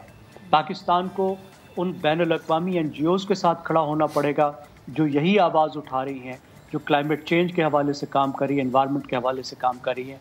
उन आप बैनुल-अक़वामी हुकूमतों को आपको ज्वाइन करना होगा, बैनुल-अक़वामी फोर्सेस को ज्वाइन करना होगा और ख़ुद पाकिस्तान में ऐसे इक़दाम उठाने होंगे जिससे पता चले कि हम क्लाइमेट चेंज के बारे में बहुत ही आगाह हैं और एक मौसर आवाज़ ही नहीं बल्कि हम एक मौसर काम भी उसके बारे में कर रहे हैं, तो इससे पाकिस्तान का इन्फ्लुएंस बढ़ेगा। लेकिन फौरी तौर पर तो हमारा मसला ये है कि हमारे जो माशी हालात हैं उसमें हमें इमदाद की ज़रूरत है और लगता ये है कि हमारे दोस्त मुल्क जो हैं वो थक गए हैं। पाकिस्तान को इमदाद करते करते अब उनकी इंटरेस्ट नहीं रही और पाकिस्तान का जो बैनुल-अक़वामी वज़न पाकिस्तान की मईशत की कमज़ोरी की वजह से कम हुआ है, वो भी हमारे लिए फ़िक्रमंदी की बात है। तो हमने उसे कैसे बढ़ाना है, मईशत को कैसे बहाल करना है। उसके अलावा हमारे जो स्ट्रेटजिक ताल्लुकात हैं उसमें बहुत से इशूज़ हैं। आपने बताया सेंट्रल एशिया में जो कॉन्फ्रेंस हुई उस हवाले से, उसमें मिसाल के तौर पर अफ़गानिस्तान बहुत अहम है।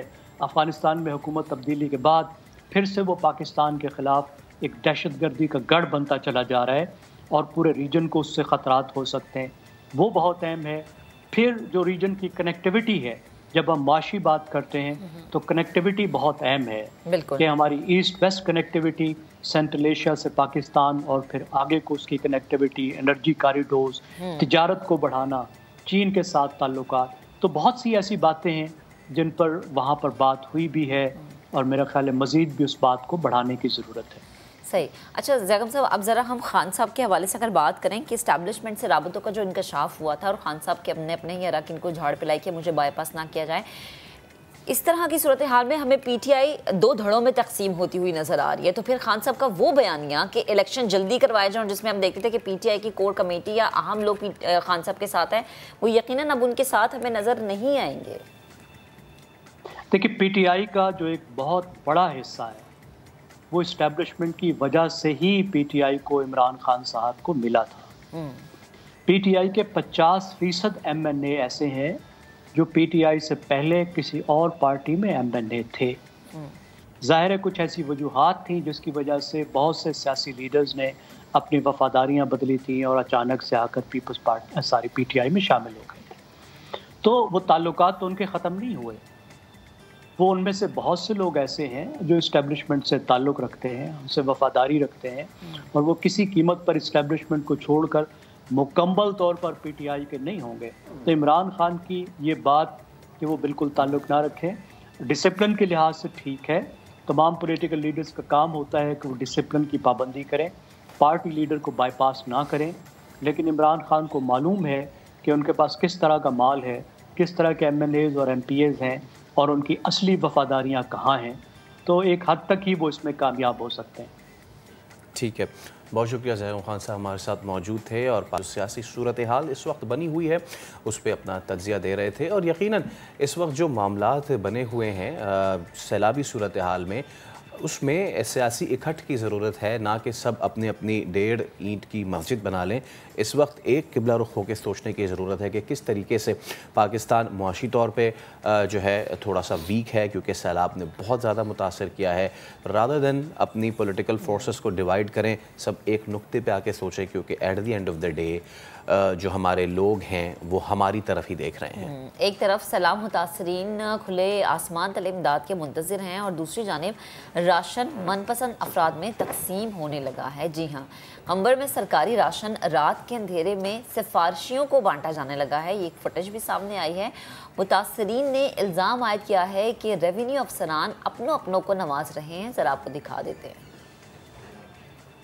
ये आप देख भी रहे हैं ये मनाजिर कि जहाँ पे मुतासरीन, हमने शो के पहले से मैं आपको बताया कि कितनी मुश्किलात हैं, कितनी तकालीफ हैं लोगों को। लेकिन दूसरी जानिब जब भी हम किसी पॉलिटिकल गेस्ट को ऑन बोर्ड लेते हैं तो हमें तो ये बताया जाता है सब अच्छा है, सब कुछ हो रहा है, सब बेहतरीन है।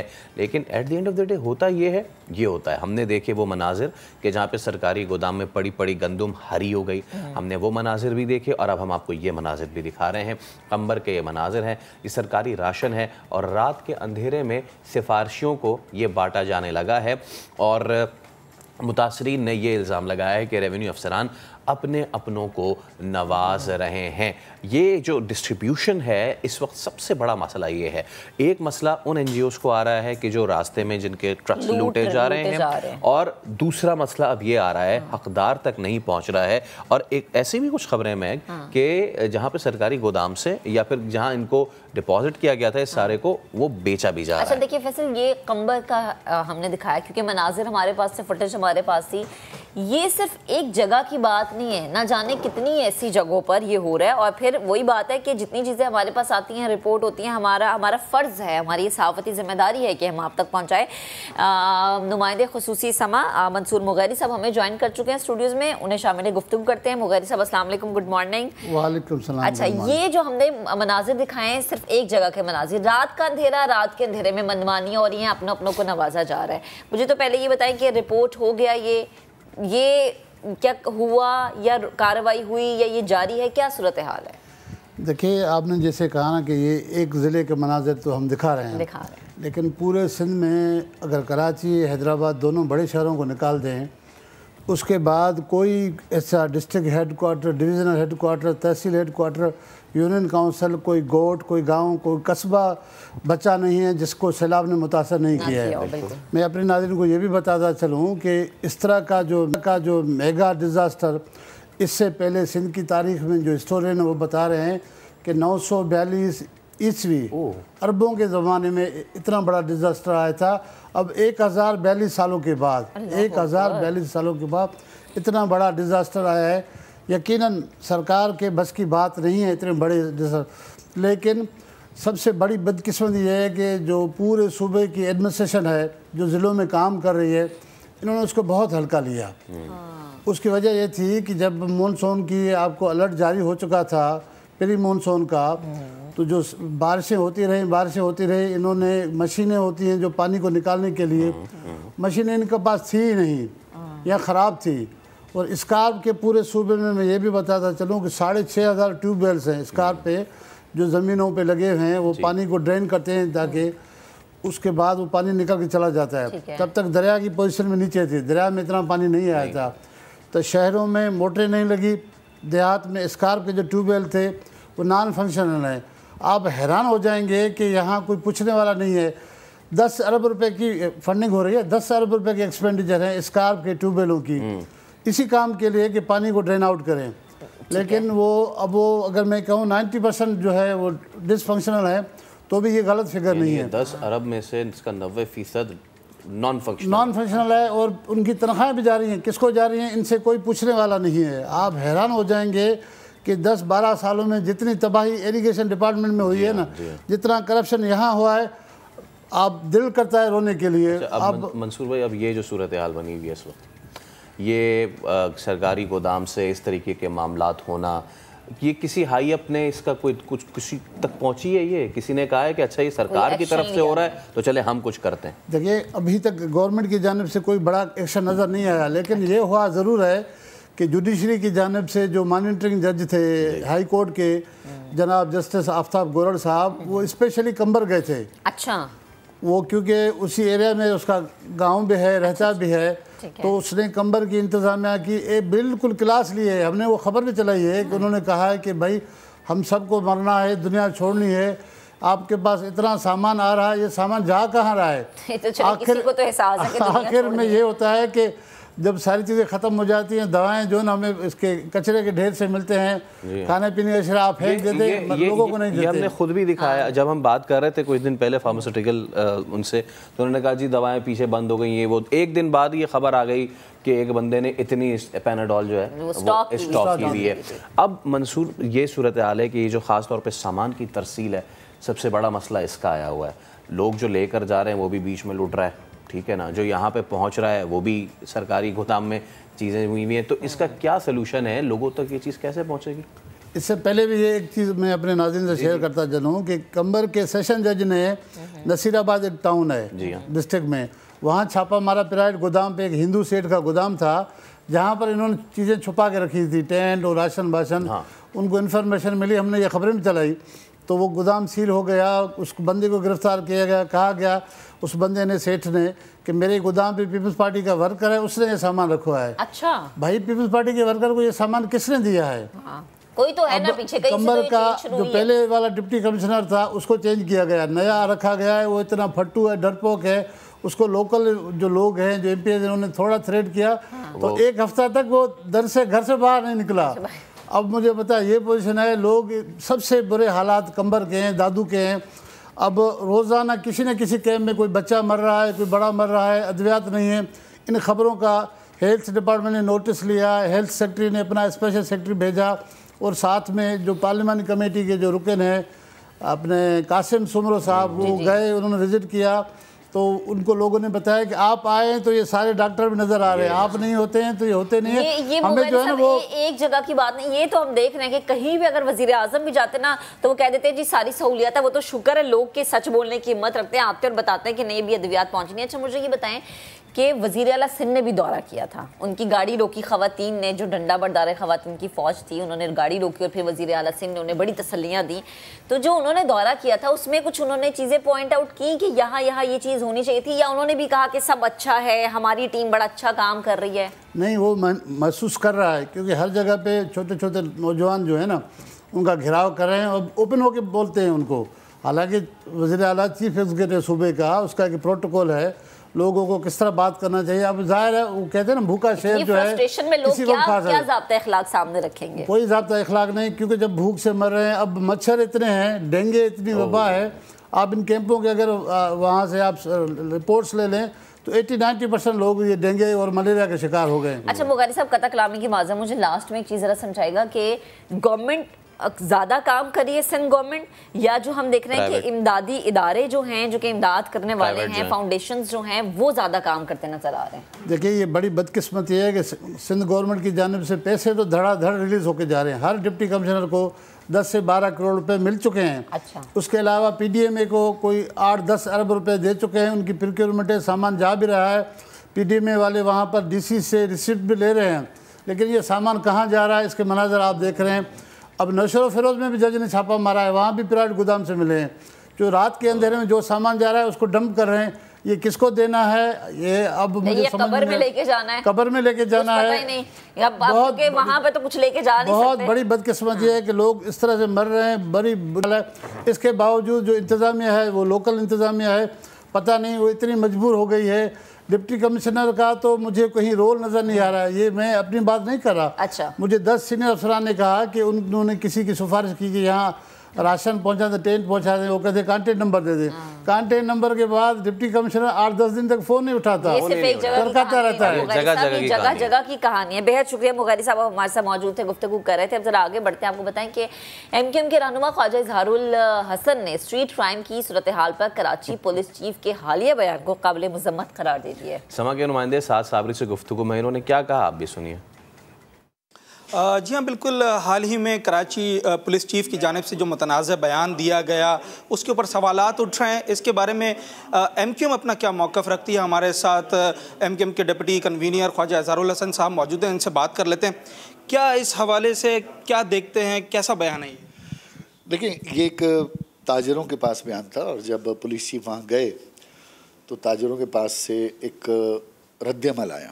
हमें भी फ़ोन आया कि पुलिस चीफ के बयान से उनकी हौसला शिकनी हुई और यकीनन पुलिस चीफ की नीयत अच्छी होगी, पुलिस चीफ ने अपने इरादे भी अच्छे जाहिर किए होंगे, लेकिन मैं समझता हूँ कि उनका ये एक सियासी जुमला ख़ास तौर पे जो निकल गया कि कराची वाले वाविला ज़्यादा करते हैं, कराची वाले अपने पैरों पे कुल्हाड़ी मारते हैं, तो वो ख़ुद भी कराची के, खुद कराची से पढ़े हुए हैं। तो हमारा शिकवा सिर्फ यही था कि जब मेरा पुलिस चीफ ये जिम्मेदारी शहरियों पर डाल दे तो फिर पुलिस पे एतमाद कारोबारी ख़ास तौर पे तबके का वो कैसे होगा। तो ये रद्द अमल हमने दिया और इसमें हमारी ये उम्मीद है कि आइंदा भी लोगों का एतमाद बहाल करें, पुलिस अपनी कारकर्दगी बेहतर करे। लोग FIR कटवाने से डरते हैं। 600-700 लोग सिर्फ 5000 के मोबाइल के लिए लुक़मा अजल बन चुके हैं और लोग मोबाइल देकर जान छुड़ाना पसंद करते हैं, थाने जाना पसंद नहीं करते। कराची में FIR दर्ज होने और वारदात होने का रेशो 1 और 99 का है, यानी अगर 100 वारदातें हो रही हैं तो कोई एक आदमी थाने जा रहा है और 99 लोग खामोश बैठ जाते हैं कि चलो भाई जान का सदका गया, माल का सदका गया, ज़िंदगी बच गई। और 600-700 लोग सिर्फ इस मोबाइल के छीना झपटी में मारे गए।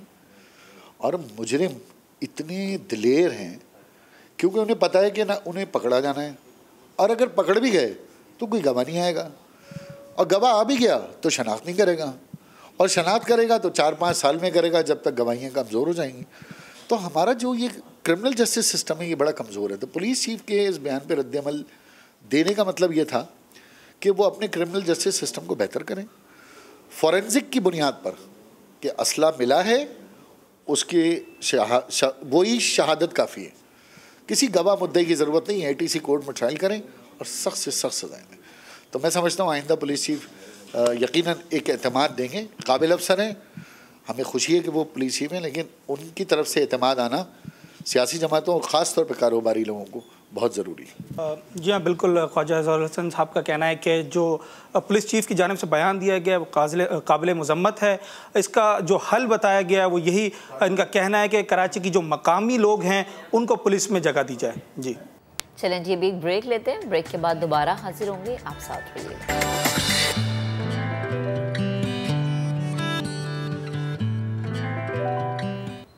Welcome back. अब खेल की बात करेंगे। पाक इंग्लैंड T20 सीरीज कल से शुरू होगी। इस सीरीज के लिए नेशनल स्टेडियम कराची में कैसी तैयारियां जारी हैं और क्या माहौल है, ये जानेंगे अपने नुमाइंदे हुज़ैफा खान से। हुज़ैफा बताइएगा। जी महक और फैसल, सुबह बखैर और एक खुशहाल सुबह पाकिस्तान के लिए, पाकिस्तान के क्रिकेट फैंस के लिए, क्योंकि एक बहुत बड़े अरसे के बाद इंग्लैंड की क्रिकेट टीम पाकिस्तान के मैदानों पे खेलने जा रही है। 7 T20 मैचेस की सीरीज़ है। इस हवाले से भी सीरीज़ अहमियत की हामिल है क्योंकि इससे पहले पाकिस्तान और इंग्लैंड की टीमों ने कभी भी T20 मैच पाकिस्तान की सरजमीन पे नहीं खेला है। इंग्लैंड की टीम जुमेरात को यहाँ पे पहुंची, जिसके बाद एक दिन आराम के बाद उन्होंने अपने प्रैक्टिस का आगाज़ किया। जुम्मा, हफ्ता, इतवार, 3 दिन इंग्लैंड की टीम ने प्रैक्टिस की, जबकि पाकिस्तान की टीम जुम्मे की रात को असेंबल हुई और हफ्ता इतवार को उन्होंने प्रैक्टिस की। अब सिर्फ एक दिन रह गया है सीरीज़ के आगाज़ में। कल से बाकायदा तौर पर सीरीज़ का आगाज़ होगा। पहला T20 खेला जाएगा शाम 7 बजे। आज भी शाम में दोनों टीमों ने प्रैक्टिस करनी है। मैं आपको इस वक्त दिखाऊंगा, अपने कैमरामैन मोहम्मद कामरान को कहूँगा कि दिखाएं कि ब्रॉडकास्टर्स इस वक्त जो है वो जितने भी तैयारियां उनको हतमी वायरिंग का काम हो रहा है, साथ साथ कैमरों की इंस्टॉलेशन हो रही है और जितने भी HD कैमराज और बग्गी कैम, ये सारी चीज़ें इस सीरीज़ के अंदर अवेलेबल होंगी, जिनसे पाकिस्तान और इंग्लैंड की सीरीज़ जो है वो बराह रास्त नशर की जाएगी। और ये वो स्क्वायर है जिसको रीवैम्प किया गया है। नया स्क्वायर नेशनल स्टेडियम कराची में डाला गया है और तकरीबन 6 माह के अरसे के बाद यहाँ पे पहली बार इंटरनेशनल मैच होगा और इस स्क्वायर का भी टेस्ट होगा क्योंकि इसके ऊपर काफ़ी ज़्यादा इन्हिसार था चेयरमैन PCB रमीज़ आजा साहब का। तो ये भी देखना होगा कि ये स्क्वायर जो है वो किस तरीके से खेलता है। कुछ खबरें हैं इंग्लैंड क्रिकेट टीम के हवाले से, वो ये हैं कि इंग्लैंड के जो प्रीमियम फास्ट बॉलर हैं मार्क वुड और क्रिस वोक्स, वो इब्तिदाई मैचेस नहीं खेलेंगे। जॉस बटलर इब्तिदाई मैचेस नहीं खेलेंगे और रीस टॉपले के बारे में भी ये इत्तलात हैं कि वो टखने की इंजरी का शिकार हैं, तो वो भी पहला मैच मिस कर देंगे। जबकि पाकिस्तान के wicket keeper batter Mohammad Rizwan भी इब्तिदाई मैचेस में अवेलेबल नहीं होंगे, उनकी जगह मोहम्मद हारिस जो है वो विकेट कीपिंग करेंगे। तो अब ऑलमोस्ट क्योंकि तैयारियां सारी कंप्लीट हो चुकी हैं, ब्रांडिंग का अमल मुकम्मल हो चुका है, पिच को शेप अप कर दिया है और एक फ्लैट पिच यहाँ पर तैयार की गई है मैचेस के लिए, क्योंकि T20 मैचेस हैं, शाम में मैचेस होंगे, फ्लड लाइट में होंगे, तो इस तरह की विकेट बनाई गई है कि चौके छक्के लगे और एंटरटेनमेंट प्रोवाइड की जाके फैंस को। तो अब सिर्फ इंतज़ार है कल शाम का, जब 7 बजे यहाँ पर पाकिस्तान और इंग्लैंड के दरमियान 17 साल बाद T20 सीरीज़ खेली जाएगी और देखना होगा कि इस सीरीज़ के अंदर कौन जीतता है। जी तो ये आपने सूरत हाल देख ली है और इस वक्त पिच भी जो है वो बड़ी बेल्ट लग रही है। इस सब पे बात करेंगे senior sports analyst Abdul Majid Bhatti साहब हमें ज्वाइन कर चुके हैं। भट्टी साहब अस्सलाम वालेकुम, उम्मीद है आप खैरियत से होंगे। सो फाइनली इंग्लैंड जो है अब वो सीरीज़ का कल आगाज़ करेगी और ये भी बड़ी अहम चीज़ है कि तारीख़ में पहली मरतबा इंग्लैंड T20 खेलेगा पाकिस्तान में, तो कैसा बिल्डअप देख रहे हैं इस सीरीज़ को? देखें फैसल, बहुत एक तारीखी मौका है कि 17 साल बाद दुनिया की एक बड़ी टीम जिसने T20 वर्ल्ड कप 2010 में जीता वो पाकिस्तान आ रही है। दरअसल पहली बार इसलिए पाकिस्तान और इंग्लैंड की टीमें पाकिस्तान में T20 इंटरनेशनल खेल रही हैं कि वो 17 साल से पाकिस्तान आए नहीं, लेकिन मुझे याद है 2006 में ब्रिस्टल में पाकिस्तान ने अपनी तारीख का जो पहला T20 इंटरनेशनल खेला था वो इंग्लैंड के खिलाफ ही खेला था।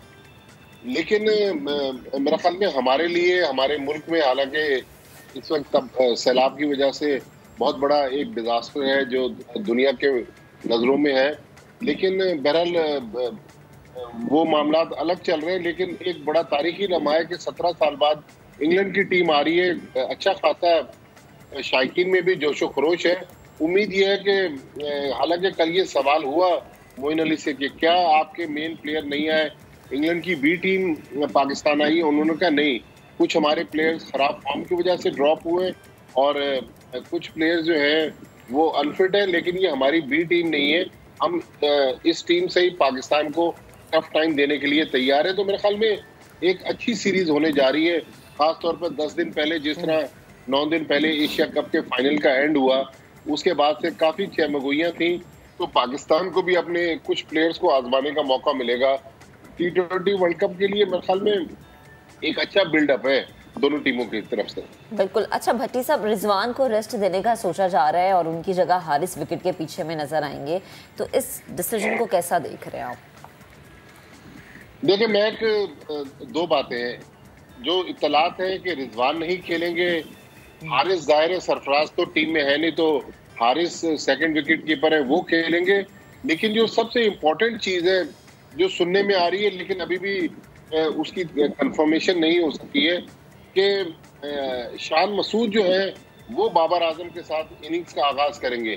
तो मेरे ख्याल में शान मसूद की जितनी परफॉर्मेंसेस थी, आपके इसी प्लेटफॉर्म पे हमने कई बार शान मसूद का तज़किरा किया कि शान मसूद अच्छी परफॉर्मेंस के बावजूद टीम से ड्रॉप रहे हैं, तो लेफ्ट राइट कॉम्बिनेशन जो है इनिंग्स के आगाज़ में मेरा ख्याल में एक अच्छा इजाफा होगा।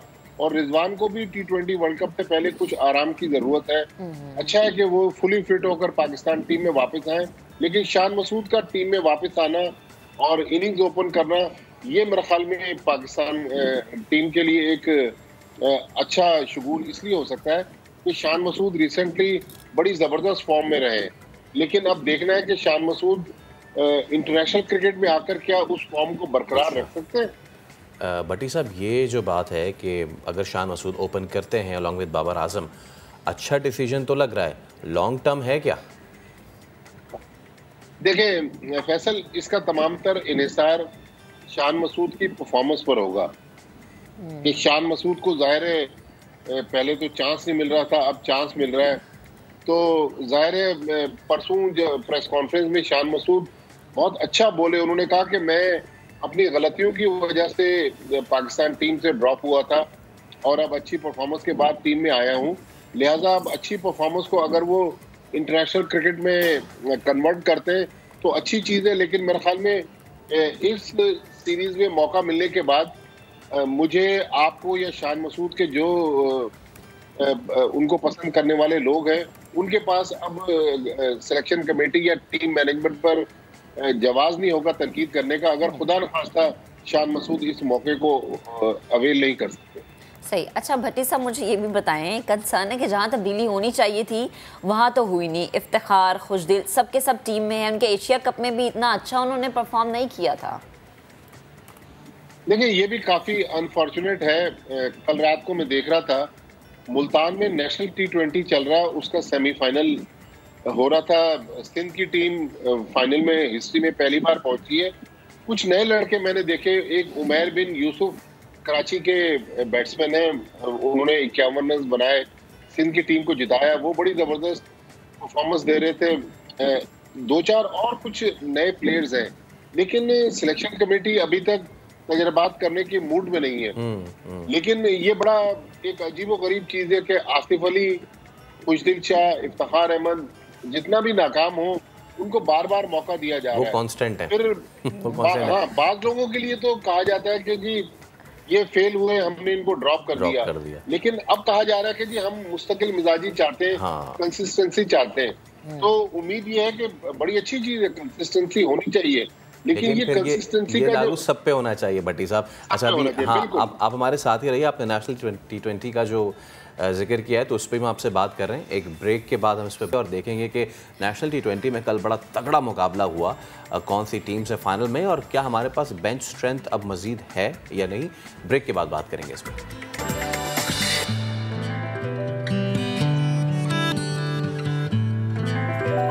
बात करें स्पोर्ट्स की, हमने पाक इंग्लैंड सीरीज की बात की, लेकिन नेशनल T20 भी बड़ा ज़बरदस्त चल रहा है। माजिद भट्टी साहब हमारे साथ मौजूद हैं। माजिद साहब, कल हमने देखा सिंध ने बड़ी ज़बरदस्त फतह हासिल की और साइम अयूब कमाल बैट्समैन, इसके अलावा ताहिर तैयब भी बड़ा अच्छा चल रहा है। कासिम, मैं स्पेशली मेरी नज़रें कासिम पे भी, लेकिन इसके अलावा भी साहबजादा फरहान हो गए।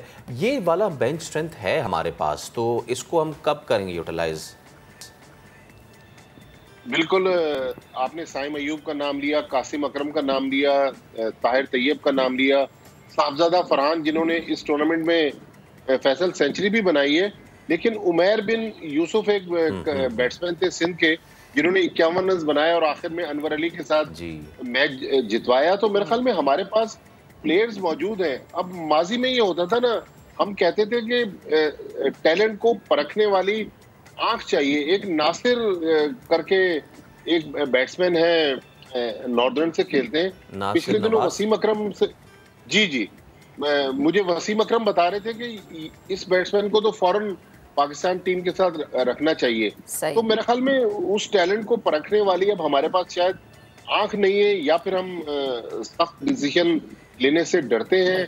तो ठीक है, T20 वर्ल्ड कप अब ज्यादा दूर नहीं है, मेरे ख्याल में इस मौके पर चेंजेस ना करें, लेकिन हमें अपने फ्यूचर पर भी नजर रखनी चाहिए कि वाकई ये जो हमारे डोमेस्टिक क्रिकेट में परफॉर्मर्स हैं, ये इंटरनेशनल क्रिकेट में भी उसी मयार की परफॉर्मेंस दे सकते हैं। सही है। भट्टी साहब बेहद शुक्रिया, आप हमारे साथ मौजूद है, गुफ्तगू कर रहे हैं। जनाब, जो भी टीम में चेंजिंग्स हुई और जो भी टीम में चेंजिंग्स नहीं हुई, फैसल का इख्तलाफ था कि कुछ खिलाड़ी अपनी ही जगह पर है। अब जो मैच होगा, जो क्रिकेट होगा, उसमें देखा जाएगा कि पूरी कौम का इख्तलाफ है कि क्या हमारी टीम परफॉर्म करती है। जी, आज के प्रोग्राम से अब तक के लिए इतना ही। कल आपसे फिर से मुलाकात करेंगे। अपना बहुत सा ख्याल रखिएगा। अल्लाह हाफ़िज़।